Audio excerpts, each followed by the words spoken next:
Welcome to a new edition of the Golf Report. I'm Harold Howe, and we're here with our course superintendent, Paul Evenden. We're going to talk cart paths today. See a bit of paving going on here, and they weren't over at my house doing it. Number 18 got ripped out, replaced. First question I got to ask you, why is cart paving so expensive? That's a good question, Harold. Just to interrupt, the ticket on this was about $12,000. Yeah, the path on number 18 was about $12,000. Asphalt has gone up quite a lot in the last few years. Again, it's all related to the petroleum industry. The access that they had to get down to that path was very labor intensive. That added to the cost of the project as well.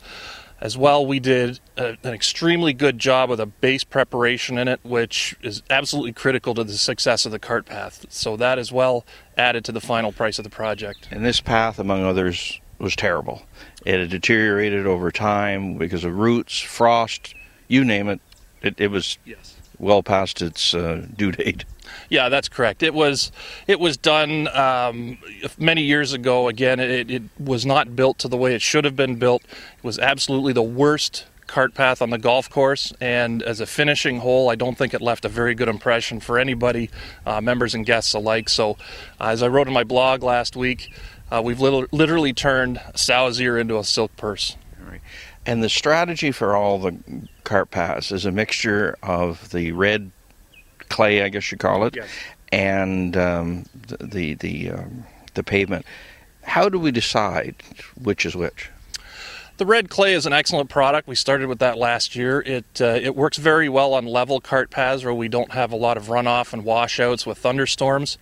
It does lock up. It has a clay component which holds it together. It does not perform very well on steep hills. That's why we go with asphalt. The asphalt washes out. Yeah, the asphalt holds together, doesn't wash away. That's the reason that we make that decision. For a cart path like 18, realistically, what's the life expectancy? That's a great question. I'm thinking 30 to 35 years. And if we were in Florida, double that. I would think so. But seriously, no, when you don't have frost, a big difference, and obviously the tree root thing isn't an issue now, and so forth. It's a big advantage in a southerly climate. Sure is. Yeah, it absolutely is. Lack of frost does a lot of things to help your golf course, but again, we live in Ontario and we deal with what we have. Right. Now, I've noticed between 10 green and 11 tee that the cart path has been scored. It looks like, is it on the hit list as well? Yes, absolutely. It is on the hit list. We're hoping that some funds are available for us to take care of that as well.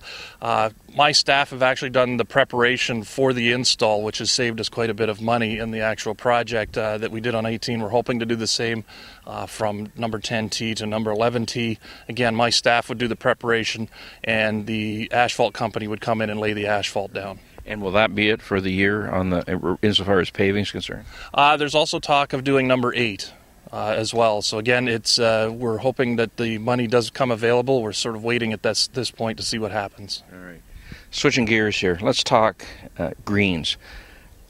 You know, I've played a few times this year, and the greens just seem to be getting bigger and bigger, and I'm putting further and further away, which isn't a shock to most people, but you are doing some work in expanding the greens, adding a collar and so forth. Just tell us the theory behind that and the process.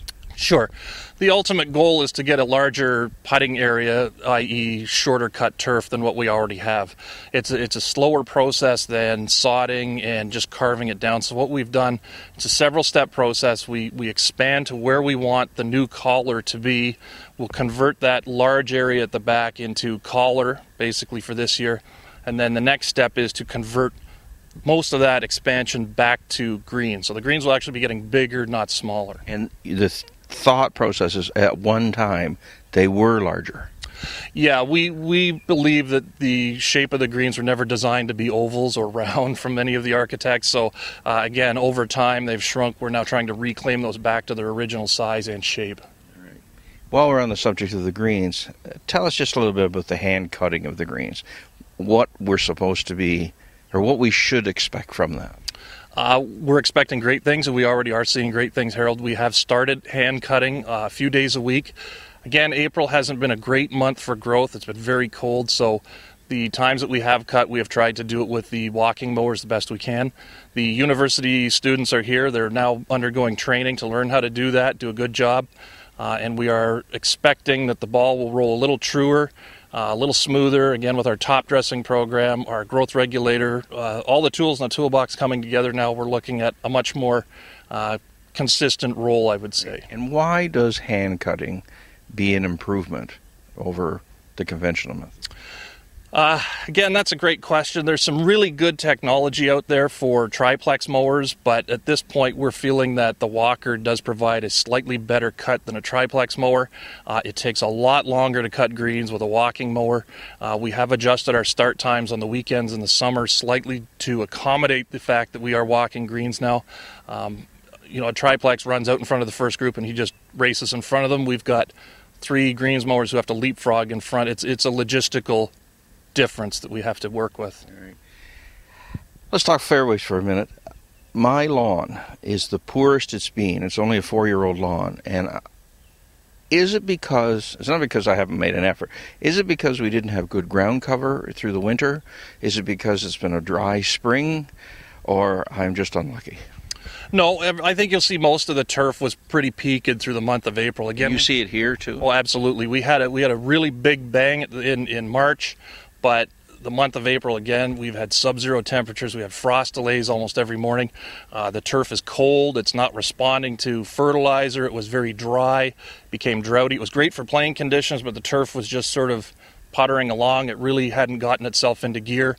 Thankfully, the last couple of days we've had some nice warm temperatures, some really good rains, and we've seen a huge turnaround in the turf even the last 2 days. So we're thinking that with everything that's in place, we'd probably start getting out of the way because turf is really going to start moving now. What about water? Water we're still good with. Again, we've had some good rains the last couple of days. It has been very droughty, but we're still working on our water taking permit at this time. Okay. Well, that's great. Well, we're away and running, so thanks very much for sharing your thoughts, and particularly good work on 18. Thanks again. Great. Thank you very much, Harold. Harold Howe with Paul Evenden, The Golf Report.